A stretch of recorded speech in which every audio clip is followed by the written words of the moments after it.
નમસ્કાર વહાલા વિદ્યાર્થી મિત્રો, સ્વાગત છે આપ સર્વનું આપની પોતાની યુટ્યુબ ચેનલ ઓશન કોચિંગ ક્લાસીસમાં. વિદ્યાર્થી મિત્રો, આજ રોજ 1-3-2025ના રોજ લેવાયેલી ગુજરાતી વિષયની પ્રશ્ન બેંકમાં આપનું હાર્દિક સ્વાગત છે. ધોરણ 5, જેમાં આપણે આજે એકમ નંબર 8 થી 9નું સંપૂર્ણ સોલ્યુશન મેળવીશું.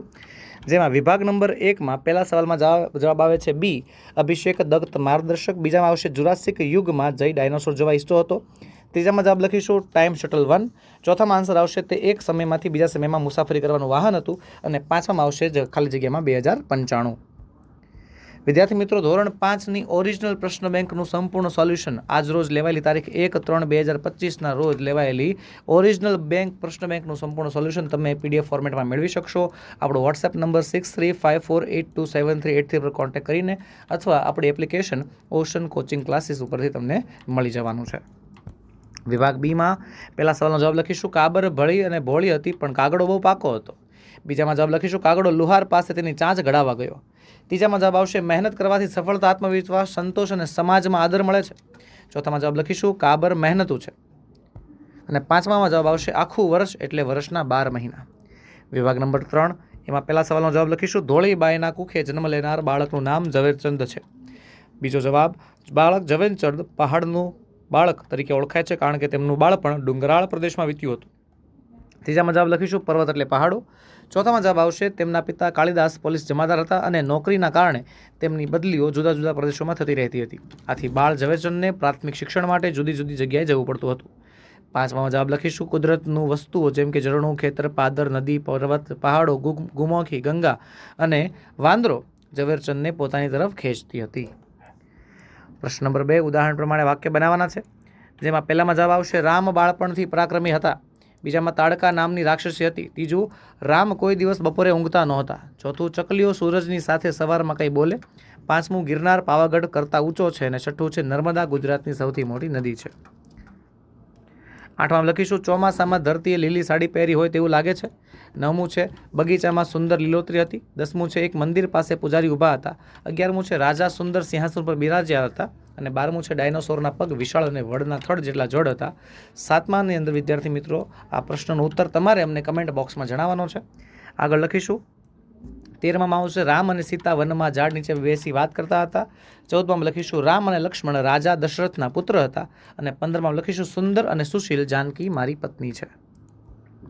વિદ્યાર્થી મિત્રો, ધોરણ 3 થી 8ની દ્વિતીય સત્રાંત પરીક્ષા 2025 માટે અતિશય ઉપયોગી એવા મોસ્ટ IMP બ્લુ પ્રિન્ટ મુજબના પ્રશ્નપત્રો તમારા માટે તૈયાર છે.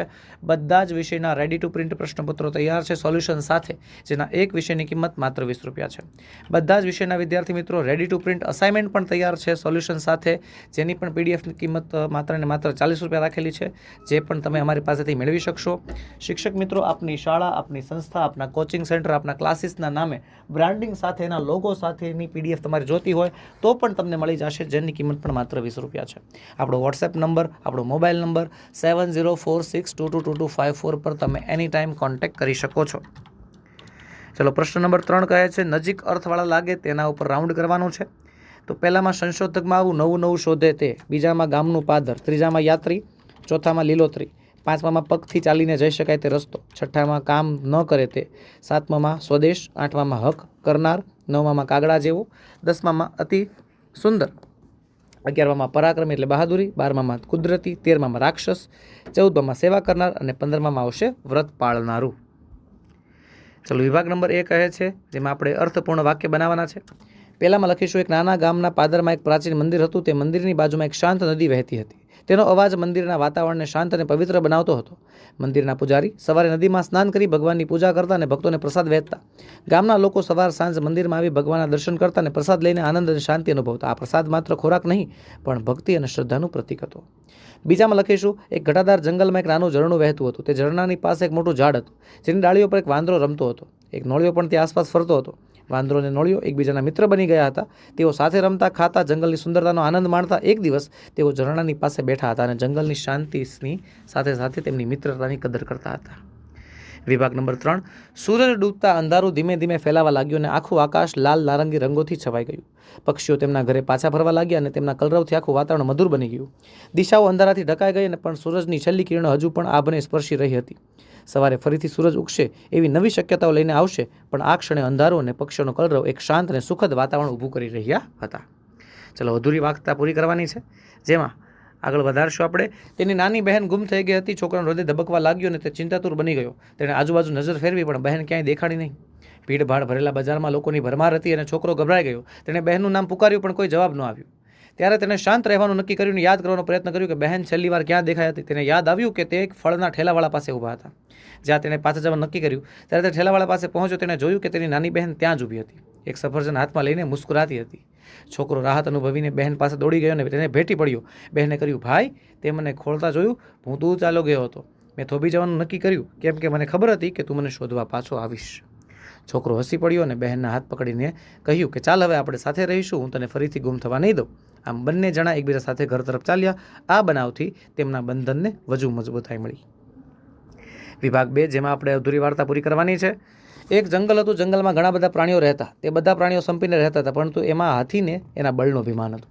તે દરેક પ્રાણીને દબાવીને રાખતો અને કહેતો કે હું જંગલનો સૌથી શક્તિશાળી પ્રાણી છું, મારા જેવા બીજા કોઈ નથી. અને આવા વર્તનથી બધા પ્રાણીઓ તંગ આવી ગયા હતા, પણ કોઈ પણ કંઈ બોલતું નહીં. અને હાથી ખરેખર બળવાન હતો. એક દિવસ જંગલમાં એક નાનકડો દીપડો આવ્યો. તેણે હાથીના હાંક વિશે સાંભળી દીપડો હાથી પાસે ગયો અને કહ્યું, હે હાથીરાજ, તમે ખૂબ જ બળવાન છો, પરંતુ શું મારી સાથે એક રમત રમવા માંગો છો? હાથી હસીને પૂછ્યું, કઈ રમત? દીપડો બોલ્યો, ચાલો આપણે એક દોડ પ્રતિયોગિતા રમીએ. જો તમે જીતશો તો હું તમારી શ્રેષ્ઠતા સ્વીકારીશ, પણ તો જો હું જીતીશ તો તમારે બધા પ્રાણીઓનો આદર કરવો પડશે. હાથી આ રમત સ્વીકારી, કારણ કે તેને ખાતરી હતી કે તે જીતશે. રમત શરૂ થઈ. હાથી ઝડપથી દોડવા લાગ્યો, પરંતુ દીપડો ખૂબ જ ચપળ હતો. તે એક ઝાડ પર ચડી ગયો અને હાથીને પાછળ છોડી દીધો. હાથી ઝાડ પર ચડી શક્યો નહીં અને હારી ગયો.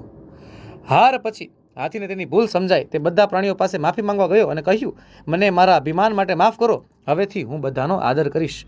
આમ જંગલમાં ફરીથી સુમેળ ફેલાઈ ગયું અને બધા પ્રાણીઓ સુખેથી રહેવા લાગ્યા. દીપડાની ચાલાકીએ હાથીને સમજાવ્યો કે બળ કરતાં બુદ્ધિ મોટી હોય છે. ચલો, આગળની વિભાગ નંબર 3ની કહાની છે. એક રાજા હતો. તે ઘણીવાર વેશવટો કરીને પોતાના રાજ્યની નગર ચર્ચા કરવા માટે નીકળતા હતા. તેણે મુખ્ય રસ્તા પર એક મોટો પથ્થર પડેલો જોયો. પથ્થર એટલો મોટો હતો કે રસ્તો અવરોધાઈ ગયો હતો અને લોકોની તેની આસપાસ જઈને મુશ્કેલીથી પસાર થવું પડતું હતું. રાજાએ જોયું કે ઘણા લોકો પથ્થર પાસેથી પસાર થતા હતા, પરંતુ કોઈ પણ તેને હટાવવાનો પ્રયાસ નહોતો કરતો. કેટલાક તો ફક્ત ફરિયાદ જ કરતા હતા. રાજાએ આ રસ્તાની સફાઈથી કાળજી લેવી જોઈએ. રાજા આશ્ચર્યચકિત થયો અને વિચારવા લાગ્યો કે આખા શહેરમાં પણ એક જ વ્યક્તિ એવી નથી કે જે પથ્થરને રસ્તામાંથી હટાવી શકે. તેણે નક્કી કર્યું કે આ બાબતની તપાસ કરવી જોઈએ.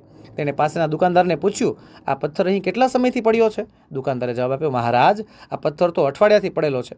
કોઈએ તો તેને હટાવવાનો પ્રયાસ કર્યો જ નથી. રાજાએ પછી એક ગરીબ કિસાનને ત્યાં જોયો. પોતાની ગાડી લઈને આ રસ્તા પરથી પસાર થઈ રહ્યો હતો. કિસાને પથ્થર જોયો અને થોડી વાર રોકાઈને વિચાર્યું. પછી તેણે પોતાની ગાડી રોકી અને પથ્થરને હટાવવાનો પ્રયાસ કર્યો. થોડી મહેનત પછી તેણે પથ્થરને રસ્તામાંથી હટાવી દીધો. રાજા આશ્ચર્યચકિત થઈ ગયા અને કિસાન પાસે જઈને કહ્યું, તમે આ પથ્થરને હટાવીને બધાની મદદ કરી. તમારી આવી ભાવના માટે હું તમારો આભાર માનું છું. કિસાને જવાબ આપ્યો, મહારાજ, મેં ફક્ત મારી ફરજ નિભાવી છે. જો બધા લોકો થોડી મહેનત કરે તો આવી સમસ્યાઓનો ઝડપથી ઉકેલી શકાય. રાજા કિસાનની વાતથી ખૂબ પ્રભાવિત થયો અને તેણે કિસાનને ઇનામ આપ્યું. આ ઘટનાથી રાજાએ સમજાયું કે સાચી શક્તિ મહેનત અને સહાયભાવી વલણમાં છે અને તેણે પોતાના રાજ્યમાં આવી ભાવનાઓનું પ્રોત્સાહન આપવાનું નક્કી કર્યું. તો બસ વિદ્યાર્થી મિત્રો, આવા અવનવા સોલ્યુશનના વિડીયો અમે તમારા માટે લાવતા જોઈએ છીએ. જો તમને આ વિડીયો ગમ્યો હોય તો લાઇક કરો, ચેનલમાં નવા હોય તો સબસ્ક્રાઈબ કરો. જય હિન્દ, જય ભારત.